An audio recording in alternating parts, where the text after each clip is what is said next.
কিন্তু তদন্তৰ মাজতে আমি আচৰিত পালো এটা কথাত যে ফেচবুকত অসমৰ ৰাইজে যিবিলাক মানুহক দোষী বুলি কয় সেইবিলাক মানুহক এছআইটিয়ে মাতে তেনেকে চলি থাকিলে এতিয়া কথাটো হ'ল যে যোৱাকালিৰ যিটো ঘটনা সেই ঘটনাটো জুবিন অনুৰাগীৰ কাৰণে ভুল হোৱা নাই এজন আৰক্ষী বিষয়াই যিটো সুচাললে আৰু জুবিন অনুৰাগী বা জনসাধাৰণৰ ওপৰত যিটো আক্ৰমণ কৰিলে তাৰ পিছৰ পৰা এই গোটেই ঘটনাখিনি ঘটিছে এতিয়া আমি মুখ্যমন্ত্ৰী ডাঙৰীয়া আপুনি সদায় এটা কথা কৈ থাকে যে যিসকলে এনেকুৱা কাম কৰিছে তেওঁলোক অনুৰাগী নহয় জুবিন অনুৰাগী নহয় মুখ্যমন্ত্ৰী ডাঙৰীয়া আমি আপোনাক প্ৰশ্ন কৰিব বিচাৰো যে জুবিন অনুৰাগী হ'বলৈ কি কি ক্ৰাইটেৰিয়া থাকিব লাগিব নে অসম চৰকাৰক খুদি ফেলাই আমি জুবিন অনুৰাগী হ'ব লাগিব নেকি আপুনি এখন এটা এছঅপি তৈয়াৰ কৰক যে এইখিনি ক্ৰাইটেৰিয়া থাকিলেহে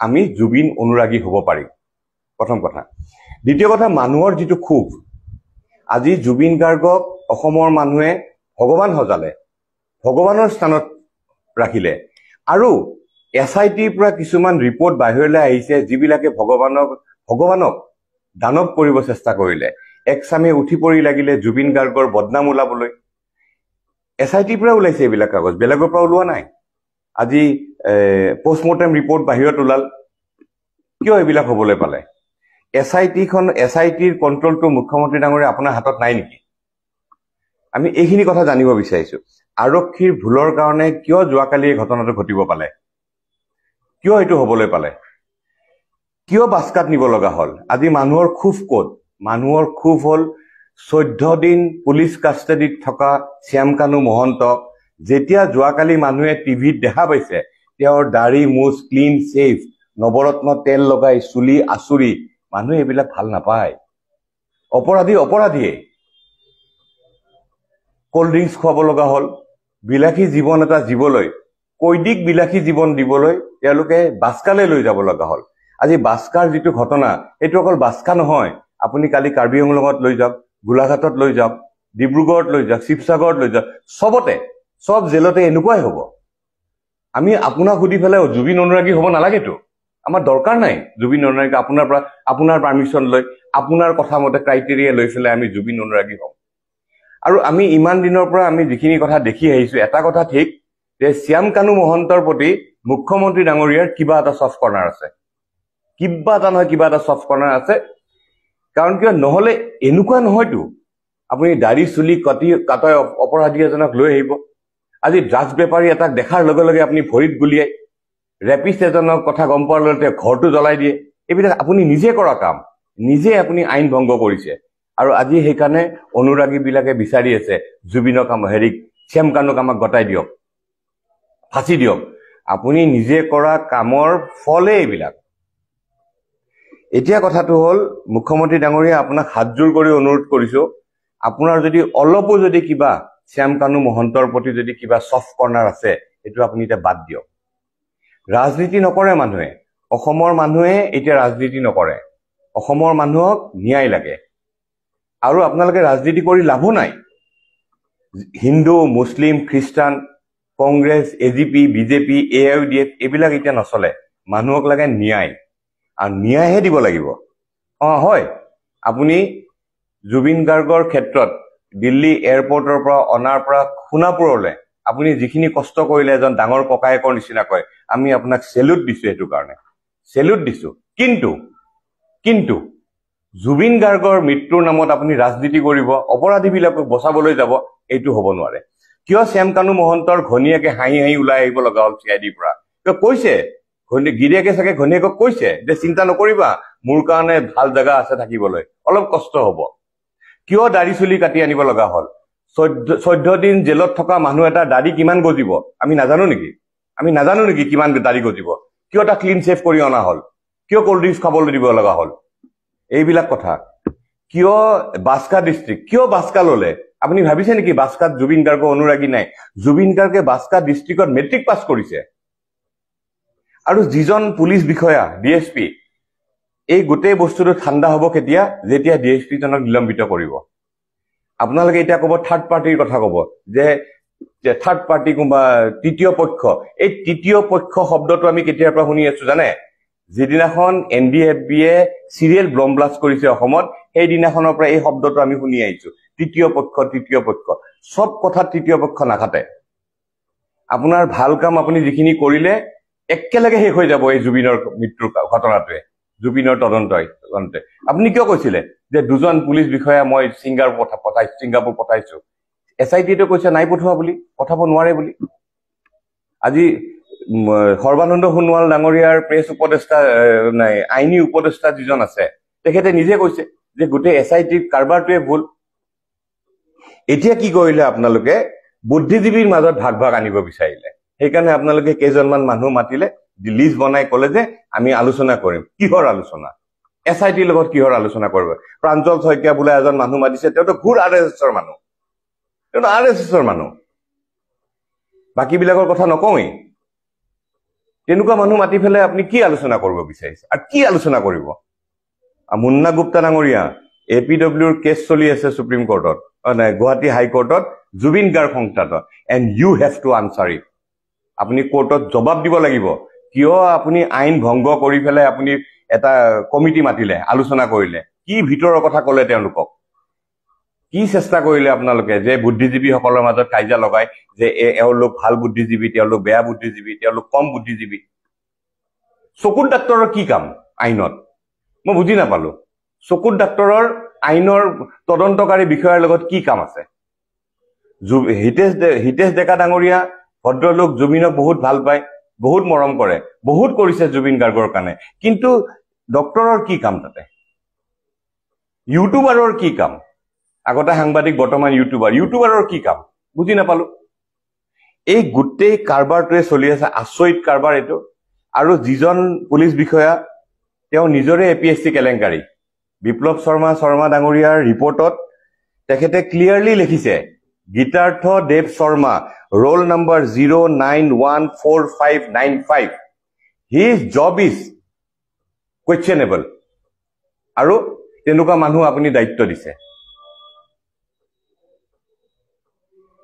এনেকে নহয় মুখ্যমন্ত্ৰী ডাঙৰীয়া, এতিয়া ৰাজনীতি নহয়, এতিয়া আৰু ৰাজনীতি নহয়, ন্যায় দিয়ক।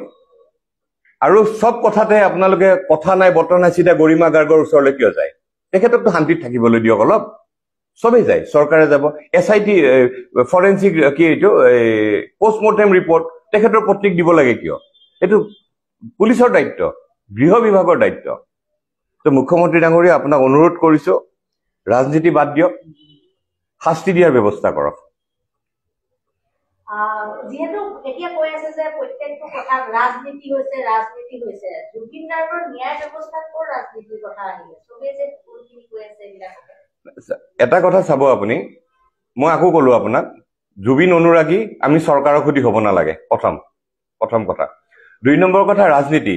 সমাধিস্থলত ল'ৰা ছোৱালী মানুহ গৈছে, সেৱা কৰিছে, তাতে কি ৰাজনীতি? বাস্কাৰ ডিষ্ট্ৰিক্টত শান্তিপূৰ্ণভাৱে মানুহবিলাক ৰখি আছিল, হত্যাকাৰীক গতাই দিয়ক, জুবিন জিন্দাবাদ, #জুবিন গাৰ্গ, এইখিনি কিয় ক'ত ৰাজনীতি আহিল? ইয়াতে একো ৰাজনীতি অহা নাই, ৰাজনীতি নচলেই আৰু। অসমৰ পৰা হিন্দু মুছলিমৰ ৰাজনীতি উঠি গ'ল, জুবিন গাৰ্গে শেষ কৰি থৈ গ'ল। 3 কোটি মানুহে অভিশাপ দিয়া এজন মানুহ কিমান দিন জীয়াই থাকিব লাগে পাৰে, মই সেইটোৱে চাব বিচাৰিছো আচলতে। 3 কোটি মানুহে শ্যামকানু মহন্তক অভিশাপ দিছে। আৰু চাব দেই, অসম চৰকাৰৰ এই পৰিয়ালটোৰ লগত মিতিৰালি, ডাঙৰ ককায়েকক বহাই থৈ দিছে তাতে, সৰুজনক বহাই থৈছে ইয়াতে। ইমান মানুহে, আৰু তেওঁলোকৰ নিলজ্জ, আচলতে তেওঁলোকৰো লাজ নাই। AJYCP-য়ে গৈ স্মাৰক পত্ৰ দিলে, তথাপিতো চাকৰিৰ পৰা নাই দেই। এইটো হ'ল এটা পৰিয়ালটোৰে এটা মিলি। আৰু তেওঁলোক, এই পৰিয়ালটো অসমৰ গৌৰৱ নহয়, তেওঁলোক অসমৰ কৌৰৱ। আজি লাজ নাপায় নেকি? তেওঁলোকে লাজ নাপায়। এইবিলাক হ'ল কৰ্মৰ ফল দেই। আজি যিজনী ছোৱালী কবিতা লিখাৰ কাৰণে জেলত পঠাইছিলে, মাজনী তোৰ জেলতে থকাৰ যোগ্য, লকডাউনৰ সময়ত পিঠি ফালিম বুলি কৈছিলে। এইবিলাক মানুহৰ, এইবিলাক হ'ল কৰ্মৰ ফল। বাকী মই পাৰ্চনেল তেখেতৰ ছোৱালীৰ কথা নকওঁ বাৰু, ক'ব নাযাওঁ। এইবিলাক হ'ল কৰ্মৰ ফল। এতিয়া আমি এটা বেলেগ বিষয়লৈ আহোঁ। এই গীতাৰ্থ দেৱ শৰ্মাৰ পিতৃ হিতেশ দেৱ শৰ্মা, হিতেশ দেৱ শৰ্মাই কি কৰে, তেওঁ ফেচবুকত যিটো অপসংস্কৃতি বেয়া ব্যৱহাৰ কৰা গালি পাৰা এইটো তেওঁৱে আৰম্ভ কৰা ফেচবুকত তেওঁ নিজকে সৎ বুলি ভাবে আৰু বাকি সব বেয়া actually basically this man is a confuse person আৰু কনফিউজ পাৰ্সন কাৰণে তেওঁ এনআৰসিৰ হাইয়েষ্ট পোষ্টত থকাৰ পিছতো তেওঁ একো কাম কৰিব নকৰিলে তেওঁৰ পুৰণা কেলেংকাৰী কথা যদি আমি ক'বলৈ যাওঁ গুৱাহাটী মহানগৰ তেতিয়া মেট্ৰো নাছিল গুৱাহাটী মহানগৰ তাতে গাখীৰৰ এটা মানে বাহিৰৰ আন্তৰ্জাতিক গাখীৰৰ পেকেটত বেয়া বিষক্ৰিয়া হৈছিলে তৰুণ গগৈ ডাঙৰীয়াই তেতিয়া তেখেতক কৈছিলে হিতেশ দেৱ শৰ্মাক যে তুমি এনকোয়াৰীটো কৰা তেওঁ সব গাখীৰ জব্দ কৰিলে কিন্তু এনকোয়াৰী ৰিপৰ্ট নাহিলে এইজন মানুহ বাস্কা ডিস্ট্ৰিক্টত যেতিয়া তেওঁ আছিলে ভূটানৰ পানীয়ে বাস্কা ডিস্ট্ৰিক্ট আৰু বৰপেটা ডিস্ট্ৰিক্টত গোটেই খেতি পথাৰ বালি কৰি দিয়ে তেতিয়া চৰকাৰে ক'লে যে আপুনি বালিখিনি এনৰেগাৰ আণ্ডাৰত চাফা কৰক তেওঁ নকৰিলে